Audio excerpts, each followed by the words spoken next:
So my partner, his father passed away yesterday, and we're trying to get through it. And right now he's up in Wisconsin taking care of the the arrangements for the funeral, and he's having a pretty rough time. And I'm having a really rough time trying to be there for him and help him get through it. And it's not easy. It's just it's. Can we cut right there?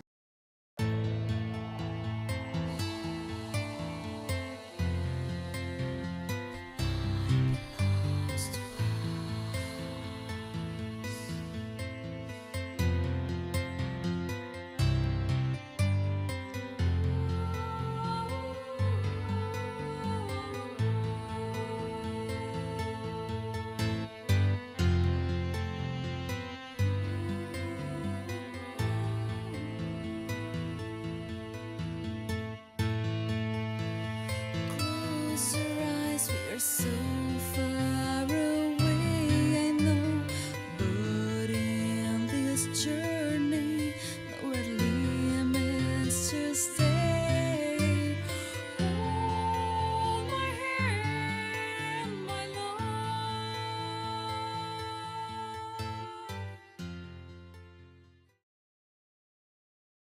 I guess I don't know where to start off from there because I kind of want to.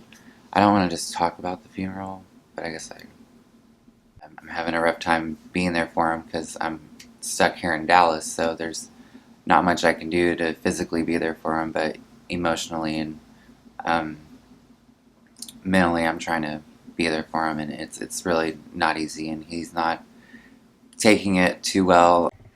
He was very positive, very nice. The one thing that I remember uh, him always saying to Daniel was, "Now you know, Daniel," and then he would start explaining something. I thought that was pretty funny.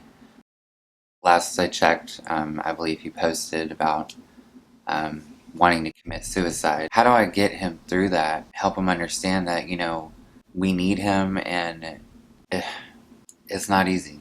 This whole thing is not easy. I knew that whenever I heard that Dennis passed away, I knew that that was going to be completely hard for Daniel. For one, Daniel's he suffers from depression and alcohol. It's creating a major problem for him, and it's making it really hard for me to be there for him because he's not really listening to anyone, and he's not listening to me for sure. Um, I believe his phone is turned off right now, so I can't get a hold of him, and I don't really know how he's doing. Updates on Facebook, and so I'm trying to make sure that I keep up with them on Facebook. I'll definitely be glad whenever he comes home, but for now he's gotta get through this, and I'm gonna try to help him and be there for him and help him get through it. I'm gonna do the best that I can. Our anniversary is March 15th. A lot has happened within a year. We've had our ups, we've had our downs. We broke up a few times, off and on. It wasn't very long. It was probably maybe for a few days, and then one time it was for a week. And crazy exes got caught up in the picture.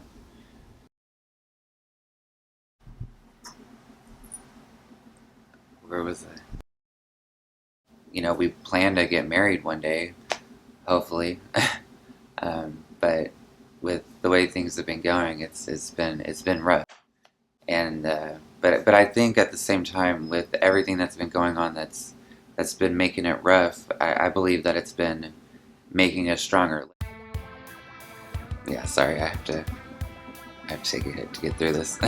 I'm actually diagnosed bipolar. It actually helps me better than my meds. I'm just ready for all of this to kind of what's the word? Subside. There you go. Okay. I'm ready for all of this to subside and just kind of chill out and get on with our lives. So, yeah, I'm ready for him to be home.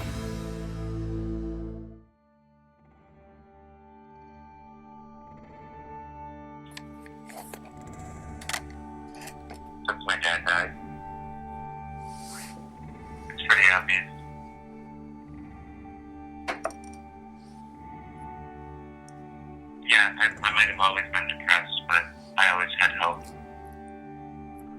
There is no hope. There is only pain. And life is about getting through one painful thing after another. I have something wrong with me. Nobody can diagnose it. It's your My dad's dead. It's your Girl. I have no retirement. It's your conscious reality. So if I thought more positively, my dad wouldn't be dead. I would have a retirement fund. No, I didn't say that. Broke. I didn't say that, but you would definitely. What's the point? I'd rather be realistic then. But you are blessed, Daniel. You have people that care about you. You have people that love you. You have no idea how this has changed my life. Daniel, you haven't been happy since I've known Yeah, it just got a lot worse. you. You need to be positive for once in your life. Well, that's something you and my dad would agree on. And look where it got him. Untimely death.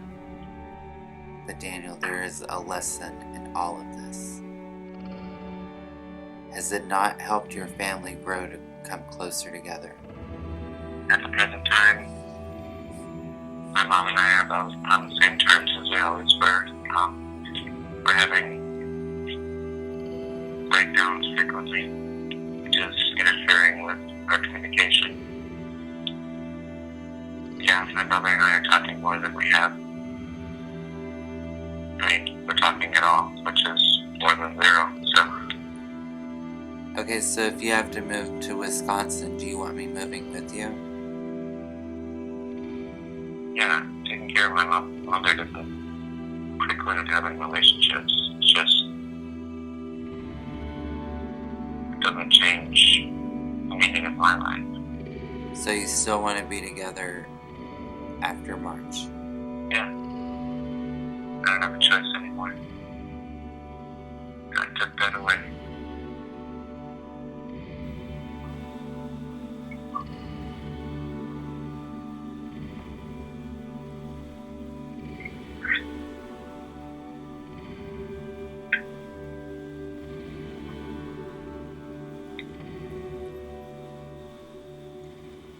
Okay.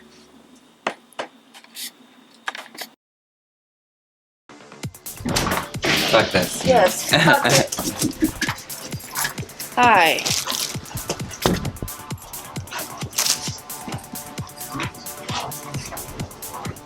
I'm not doing this, John. Yes, you are, bitch. No, I am not. Where the fuck did my pipes go? Oh, there we go. Are you done looking at them? Yeah. Oh, no, wait. I keep miscounting this. Okay, cool. Is Daniel okay? No, not really. He's struggling. He's at the funeral home right now. I don't know, he was talking about suicide earlier today. Worried about him. I'm worried about him too. I hope his mom is keeping anything from happening. Now he's getting a little bit ahead, and I think he'll come around, but it's just taking a long time. You don't realize you have to have money to help people. And, you know, Mm-hmm. so just love them, because when they're gone, they're gone. I've lost a man, and I know how it is. I think about them every day. I miss them every day, and I will continue to love them and miss them. Sometimes I sit here and I think, oh, I wish my mother was living so I could come talk to her, you know? Yeah. It doesn't happen, but she's in my heart, and I know she's watching over me. I know Daddy's watching over me, and I'm okay. Mm-hmm. But it's hard to lose them, and life goes on. You know, that's the way to good Lord made this world. I'm just trying to be there for Daniel. People die and a baby's born, you know? Mm-hmm. So, that's the way it is. So, you'll be okay. Yeah. You'll be okay. You know. And you are coming today? I heard from him this morning, briefly, but he's talked about moving back to Wisconsin, but I'm gonna try to see if I can talk him into moving his mom down here, and him living down here, so I keep doing what I'm doing. It seems like he's doing okay, but he'll have his moments where he's just, Not okay. yeah. He's like in and out, kind of. So, I don't know. I'm ready for him to come home. Has he even given you an estimate of when he's going to be coming home? No, he's at the funeral home right now. I don't even think he knows the funeral day. If your dad had a second chance at life and he was brought back to life today, how do you think he would live it?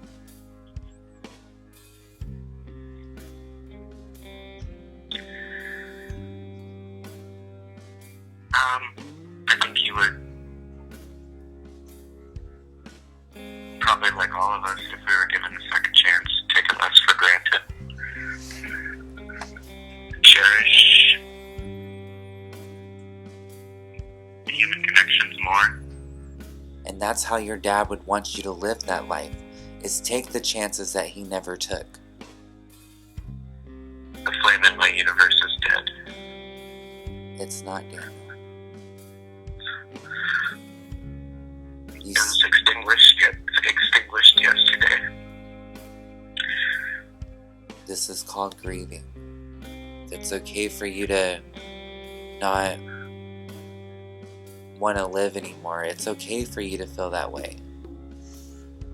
Well, that's really... You lost, I'm just saying, Daniel, you did lose an important part of your life. You had the chance today, like you told me, to take the Klonopin and the alcohol. You had the chance, but you didn't. I am here holding a light in the darkness for you. Metaphor.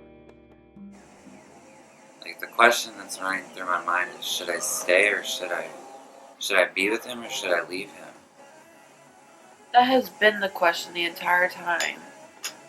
The more you... It shouldn't even be a question. It shouldn't. It hasn't been a question. There's been one answer and you never took it. You wanted to be stubborn and retarded.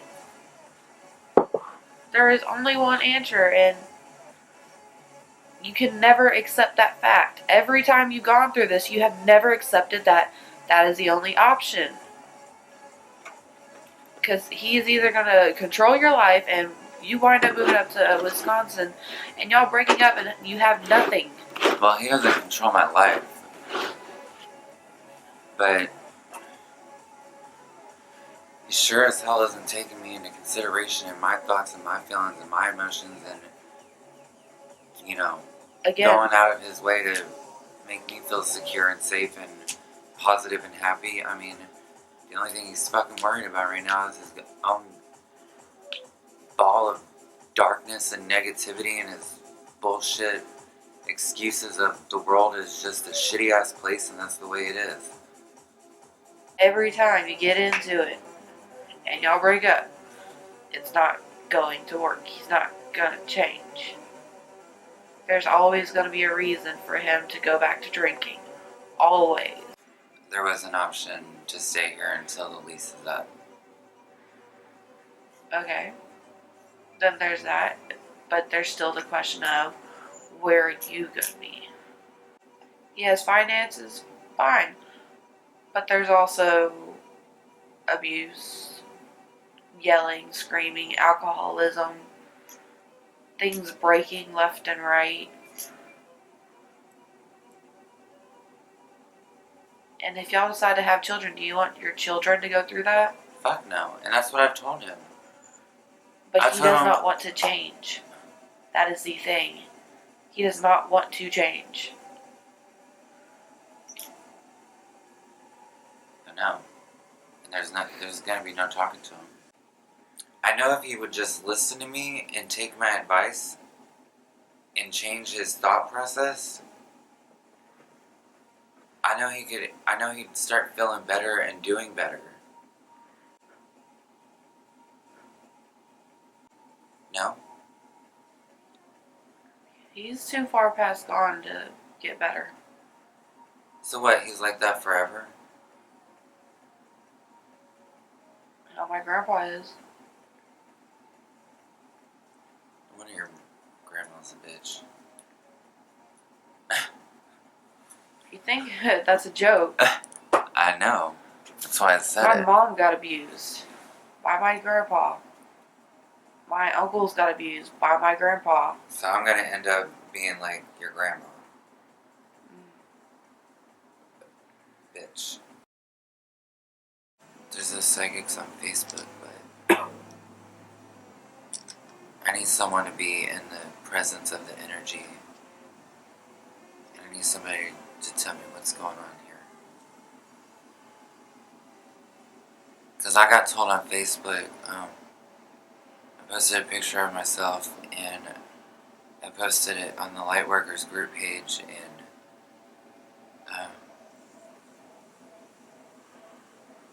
somebody said, be careful what you're attached to because it's attached to you.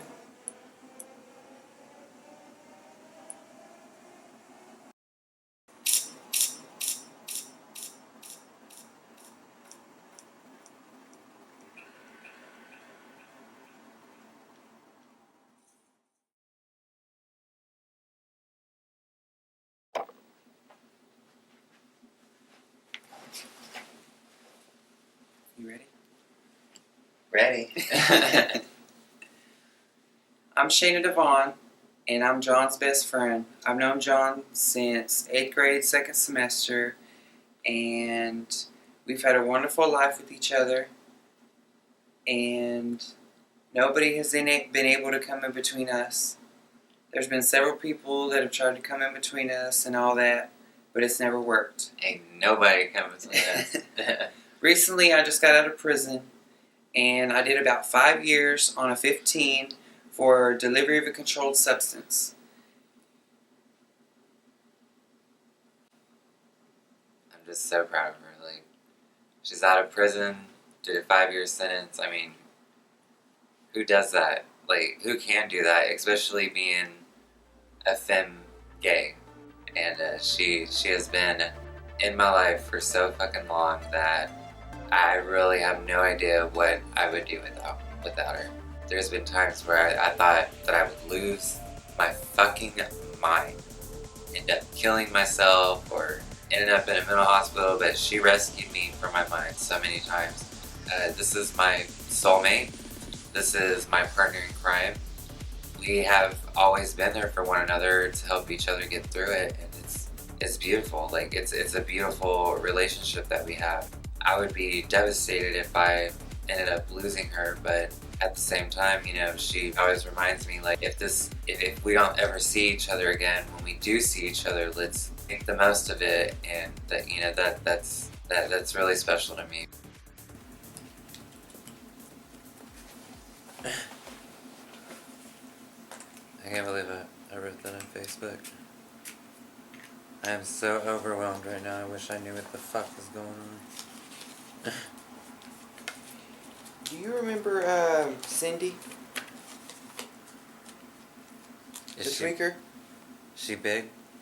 No, not really. She always stayed in a hotel. Remember this gum? Oh yeah. Oh. That. I'm literally not gonna go to Wisconsin with him. I'm not gonna. I'm working really hard here, and I don't want to have to sacrifice my life that I've worked all my life to get towards, and to do the things that I'm doing right now just because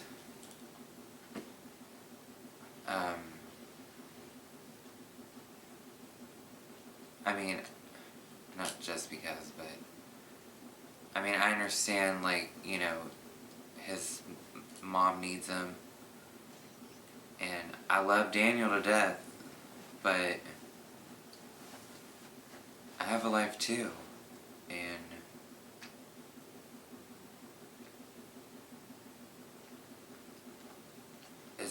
it's a tough decision, but I mean, I'm gonna have to tell him that I'm not gonna move up north. I've got too much going on for me down here, and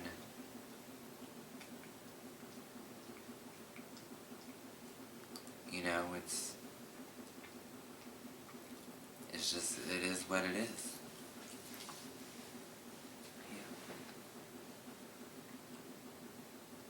You don't need to stop living your life for somebody else. You need to live your life for yourself.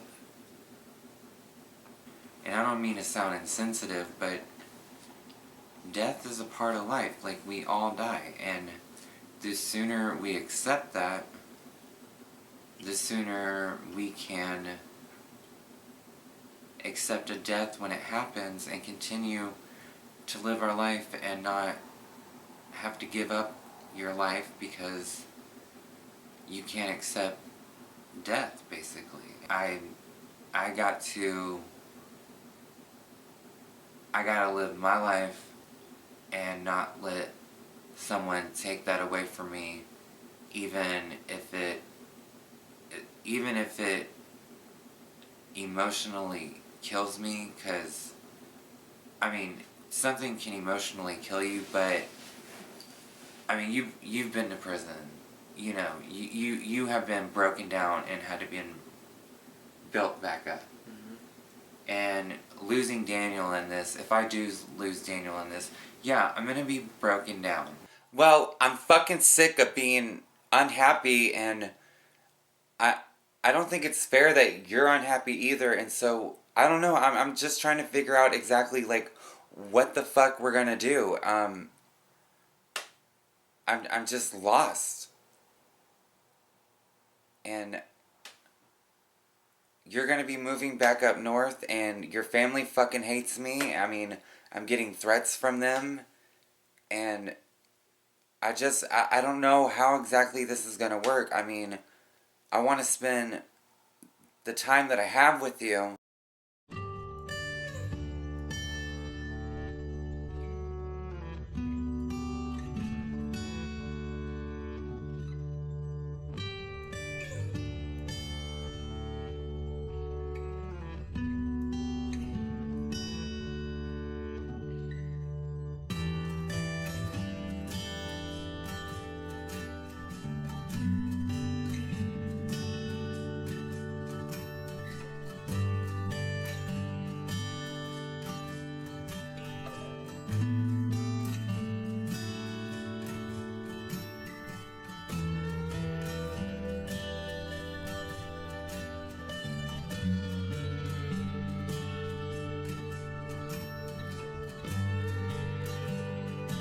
I wanted nothing more than go to the hospital because I thought my heart was going to explode, but I couldn't because I didn't want to miss my dad's funeral, and I just had to power through it, but it's been a rough week. So, I'm sorry. I think the Vyvanse is kicking in. Good.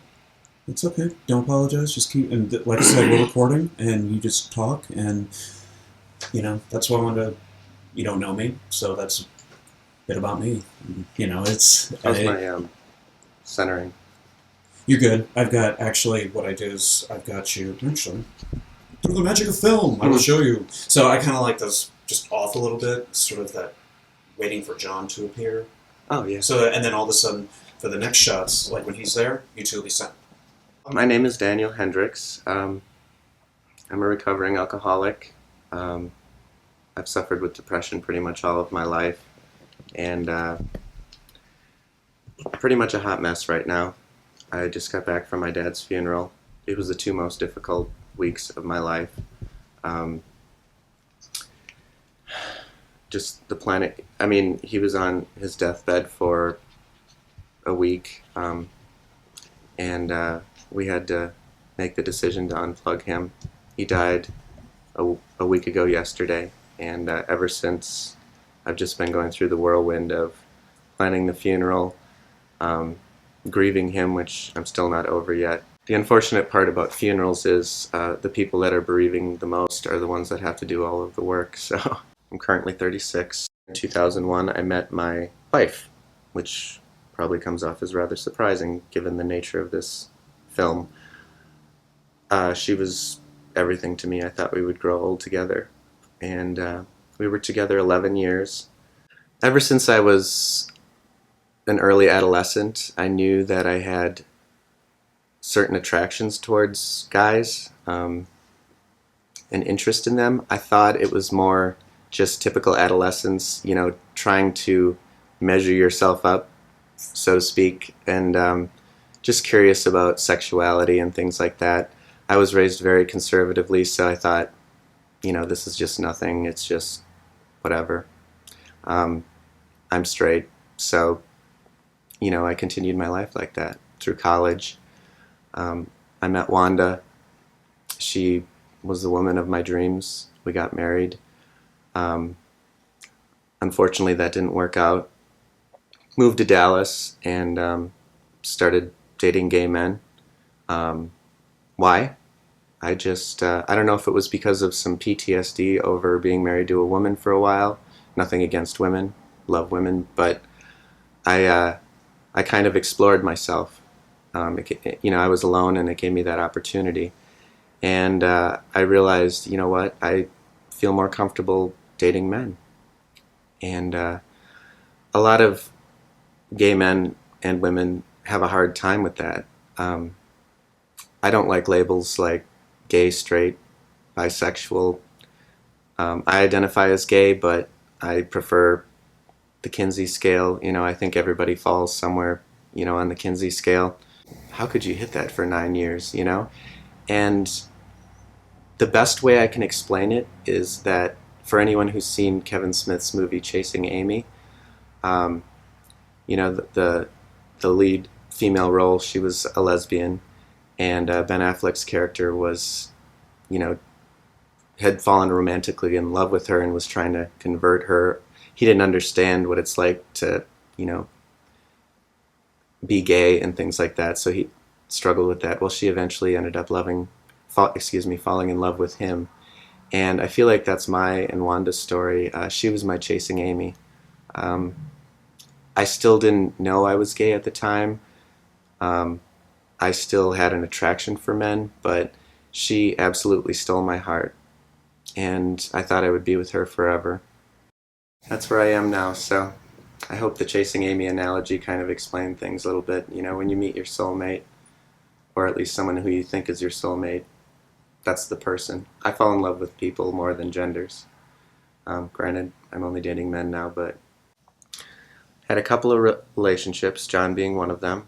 My previous one was pretty rough, and I broke up, or actually he broke up with me in January of last year. Wasn't single long, met John on Plenty of Fish. I tend to fall fast and hard for people. It's gotten me in trouble before. I think most people would agree I need to learn to let things develop before jumping into things a little better, but that's who I am. Our relationship started out splendid. We couldn't keep our hands off of each other, you know, love at first sight type of thing. It was great for about the first 2 months. Slowly, resentment started to build, and we've been fighting through that and struggling with that ever since. He blames me, I blame him, typical relationship stuff. Obviously, it takes two to fight, so lately it's been really bad, relationship-wise. We've broken up several times. We fight horribly. Fist fights, we put holes in the walls, we trashed our last apartment. I'm not proud of that. I'm not proud of physical violence. We made a promise, no more, hitting each other, because neither of us are proud of that. I think a lot of the fights start with resentments. When we started to have that divide, when I started having my medical problems, I think that's when the resentments really started to build with me. There's certain things about him that I feel like he's not trying very hard. I have a hard time letting things go. He'll be the first to admit that, and as will many other people I know. I'm beginning to feel like our personalities just aren't compatible. We fight so much. We're pretty much polar opposite on our faith belief system. We're polar opposites on what we're interested in. At first that was fun. He's the artistic type. He's very good at making music and other creative things, and I am very logical programmer type. Everything in my mind is a list, and when I wake up in the morning, he wants to be intimate in a subtle way, not like just hug and caress each other in the shower, and I'm in mission mode, just trying to be awake enough to get to work. When we have our fights, we're pretty candid with each other. He tells me why I'm the worst person on earth. I tell him why he's the worst person on earth, and in the end we both just end up a little bit more broken. The death of my dad has pretty much resulted in the sun in my universe exploding, and I'm not sure what I'm going to do. I really feel like I need to move back to Wisconsin to be with my mother, because she's all alone and she's scared to death. He did everything for her like a traditional couple from that era did, and I'm worried for her, she's worried for me down here, and right now I'm just trying to take it one day at a time, trying to figure out relationship issues, trying to figure out what my next step is. And my dad dying was, the flame went out in my life. I just feel like everything's meaningless. I want to live again. I just don't know how. I'll probably start to cry when I think about him, but I think that crying is good. Who knows what the future will bring, The human mind is a fragile thing, and you never know who you're going to fall in love with. I guess that's all I had to say about that. And you threatened to steal my car, and you threatened to lock me out of the apartment that I pay for. That's what Jared did. Okay, honestly, listen. The reason why I was doing that is because I was trying to get you to fucking call me, to text me, to say something to me. And I was just saying whatever I could say for you to talk to me back. It's been pretty rough since I got back. I'm really struggling with my dad's death, as you know. We've been in contact, and I'm a different person. And I think you've seen that. I've lost all hope. Yeah, you're not the same person that basically I met a year ago, or even 3 weeks ago whenever we first got the new place. Like, yeah, I can totally see a different change in you. You lost somebody very important to you, somebody you were very close to.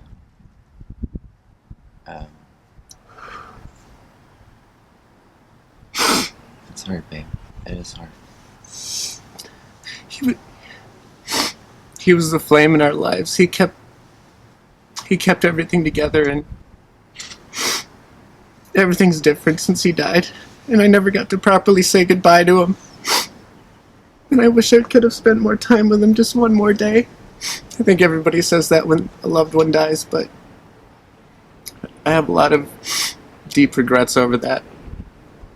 Because it was just too soon. He was ready for retirement. He had his summer planned. He was going to go to tractor shows and do gardening, and he was going to enjoy retirement. He worked his entire life at the same place, and he never got to do that.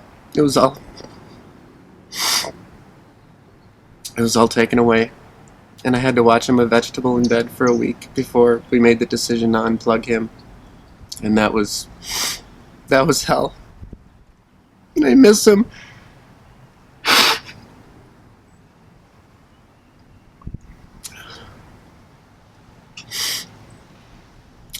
And I don't know what I'm gonna do. I can't exactly say for sure that I know exactly what you're going through and that I know how you feel, because I haven't lost somebody like that for me, and I haven't lost somebody like that, so I don't know exactly what you're feeling and or what you're going through, but I do empathize with you, and I do. I just want you to know that I am here for you, and that I'm trying to do the best that I can to be here for you, and I know there's nothing that can bring your dad back, and I want to make sure that I don't make it worse than what I've already have done and the damage that I have already caused. We talked on the day that I closed the coffin on my dad for the last time, and you called me the most selfish person ever, and I was ruining your life. And this was on a day where I tried everything to be there for my mother and plan the funeral so that she wouldn't have to. I was running my ass off. It was a very difficult thing. It was a very difficult time, and I thought that was the most insensitive thing you could say, because I was trying to be the least selfish person I could be, and at least for them, because that's what I was there for at that time. I didn't really mean to be that way. I really did not mean to be that way, and I was thinking about our future after this, and I was questioning a lot of things. I can see why you had to do what you had to do whenever I was calling you, and I'm sorry that I even put you in that position to have to do that. I appreciate that. But one thing I want to talk about is because I don't know where our relationship is going. It's pretty fucked up right now, and I do want to talk to you about, remember whenever we first met, and you were having issues with your roommates at the time, and your TV just got stolen, and you didn't feel safe, and I messaged you on that dating website, and I told you, you have a place to stay here. If you don't feel safe, you can come stay with me, and I don't know. I just felt like even since day one, I was always trying to be there for you, even though I didn't even know you at the time. I would agree. You were a saint in the beginning. The things you did for me or offered to do for me were things that nobody else did. I was looking for a place to stay just overnight, because I just got robbed and I didn't feel safe there. I asked my ex if I could just crash on his couch, our couch, and he told me to fuck off and die. And so, yeah, I vented to you on Plenty of Fish for whatever reason, and you were really sweet with that offer. When I had my eye problems, when I was almost blind and couldn't get food or couldn't go to the doctor, you were there 100%, and you were amazing. And I'll be eternally grateful for that. I want to be that person that I was back in the day when we first met. I mean, the love and the chemistry that we have was just so strong, and it's like love at first sight. And we had our issues and we had things going on, and we always told one another, I don't care what we're going through right now, even though things seem like shit right now. I'm just glad that you're in my life, and I wish that we could go back to that. And I don't know, it's like now I'm kind of thinking, is there any chance of us going back to that?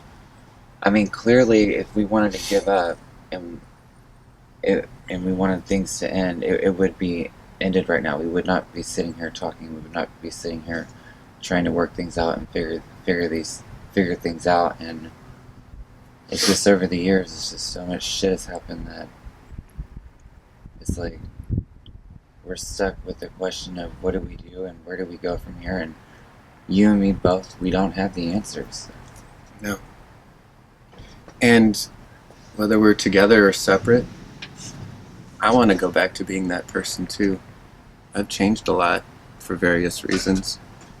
It wasn't completely my dad. My medical conditions have made me miserable. And like I said, together or not, I want to be that person again too. I don't want to be the person that gets in physical fist fights. That's not me, or it didn't used to be. That's not me either. I want to be a good person, and especially in light of my father's death, I want to make him proud. Right.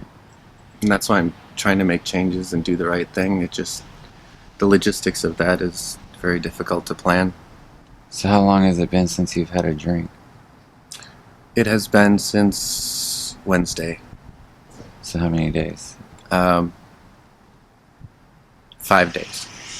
So you've been sober for 5 days. Yes. I'm so fucking proud of you. Well, thank you. It hasn't been easy. Especially with all the stress that's going on, even after the funeral thing, which was hell on earth. I appreciate that.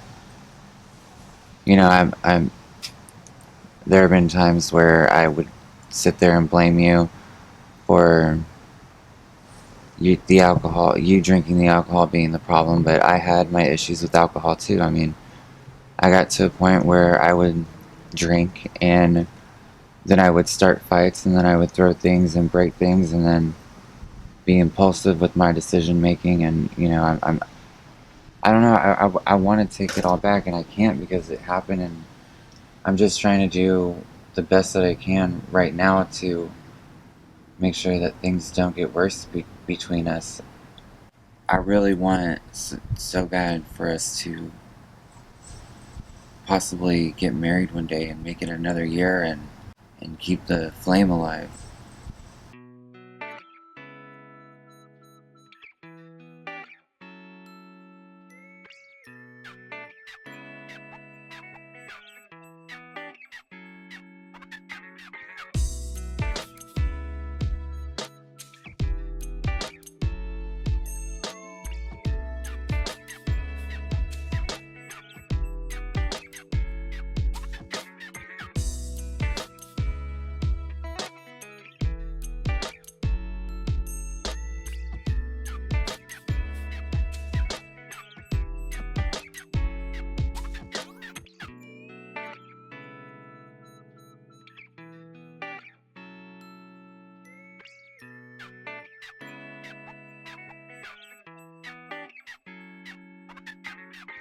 I guess I reconciled the belief that it was over because I was so mad at you and I couldn't tell you.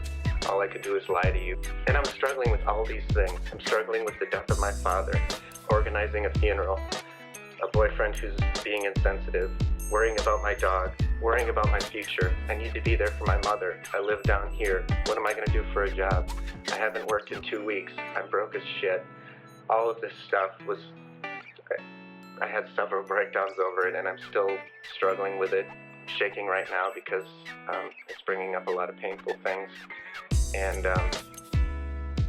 it was just, I'm not a strong person. I'm okay admitting that.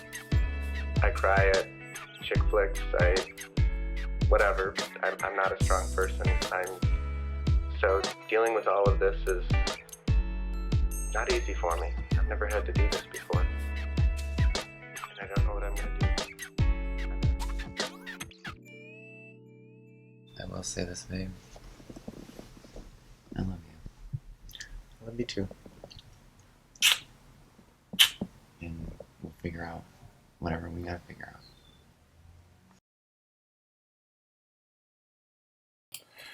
Well, I mean, your grandparent...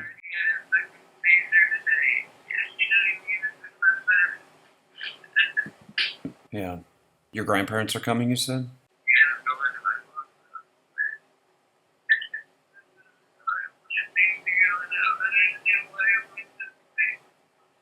Maybe he just needs to calm down and be cool and breathe, and he's still grieving. I mean, that's the biggest thing. He's grieving and he's going through the loss of his father. He's basically like a hurt animal, you know, like a dog that's been wounded. You go up to it and you have the best intentions, but when you go up to reach out and try to comfort the dog, he might bite you. So maybe he just needs some alone time to cool down, take some meds, relax, breathe, and in 24 hours, everything's going to be cool. Ugh.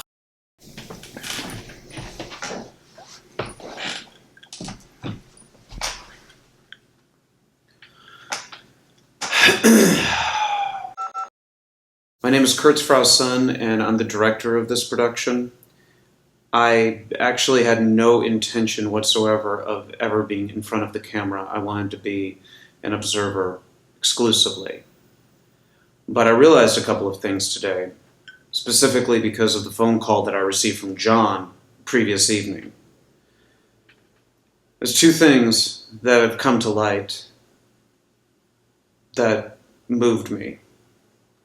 Number one, I feel it's hypocritical for me to ask Jon and Daniel to put on film the most intimate and, in many ways, the most painful experiences of their lives without me at least sharing something about me and about what I'm torn about. The second thing is I need this to be a recording, which may never even end up in the film. I need this to be a recording as a reminder, because I feel like I'm losing a sense of my humanity. When I first started this project, I saw these two men as just two men in love. That was it. That's cool. That's how it is. And the closer I've grown to them over the past few weeks, I've realized their humanity. And it has nothing to do with orientation. It has everything to do with just the natural distance that occurs between strangers. I don't know these people. They don't know anyone I know. And I'm finding myself struggling because they've reached out to me both during this incredibly difficult time, and the only thing I can think of is this documentary. I watch it, review it, and I am torn because I keep sitting here thinking, what can we get on camera? And if someone like Jon, who just called me last night, my first thought should not be, hit record, get this on tape, get this on film. Oh, you're struggling, you're in pain, you're crying, your heart is broken. Did you get it on camera? And it's really not sitting well with me because I feel like there's something in me that's coming out through this film that I'm not pleased with. I feel like some TMZ piece of shit, paparazzi scumbag that's just waiting for the next drama to unfold when I should be caring about them as human beings. But at the same time, I'm here to film their story. I'm not here to get involved. I'm an observer. So, as I stated in the beginning, it's not fair to them to record their most intimate details or what they're struggling with or their feelings. I felt the least I could do is record mine. And I want to make this tape as a reminder to not lose my humanity. To remember that they're not subjects like an experiment. They're human beings.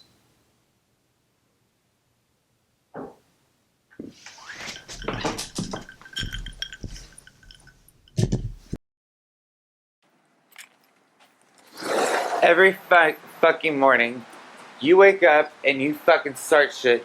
I didn't fucking do anything to you fucking last night. Right now, you're disrespecting my shit again by letting all the fucking heat out that I pay for.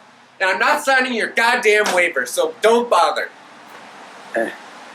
You said you would sign the waiver. No, it's the only leverage I have against you hurting Ollie or stealing my shit. No, it's not. I'm not gonna hurt Ollie or steal You're your damn fucking right, shit. otherwise you're not getting your goddamn waiver signed. You will sign the waiver. You can forge it. No, you're signing the waiver. You promised that, me that you would. depends on you. You even did a whole You fucking promised thing a lot of yesterday. things. And so did you.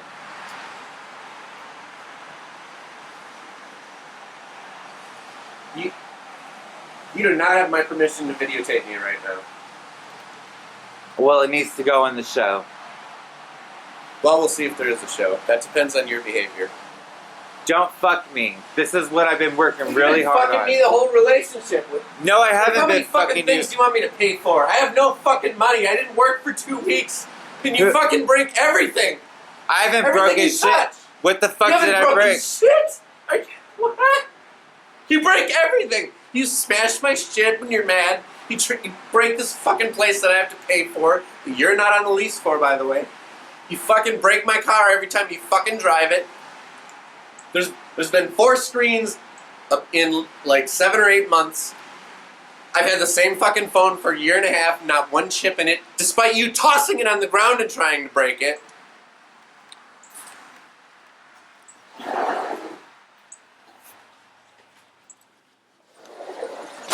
Thank you for closing it this time.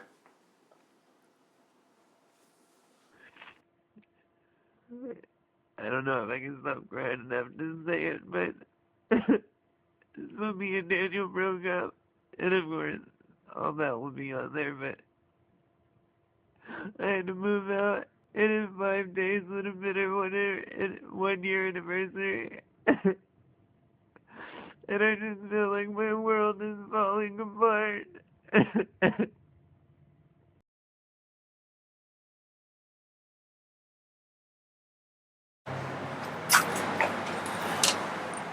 Okay, so an update on what we've decided to do. We've basically decided to stay in a relationship.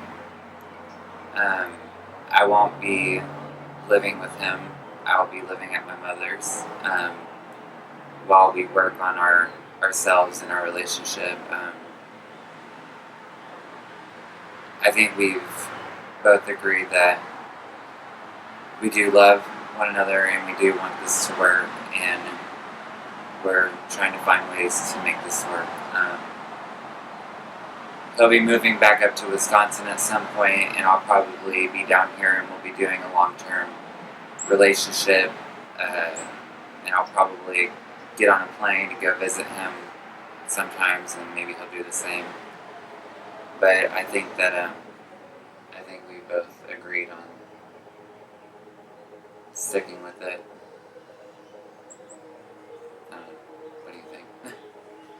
Yeah, I think I need to go home and be with my mother and support her, but I'm not against the idea of a long-distance relationship where we learn to rediscover ourselves and discover each other, and we'll see where it goes from there.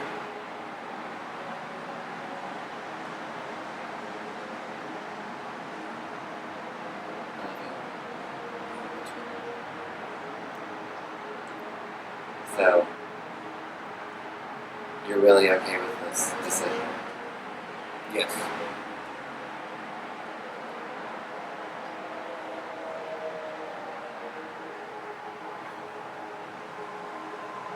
Then I guess the show must go on. Indeed.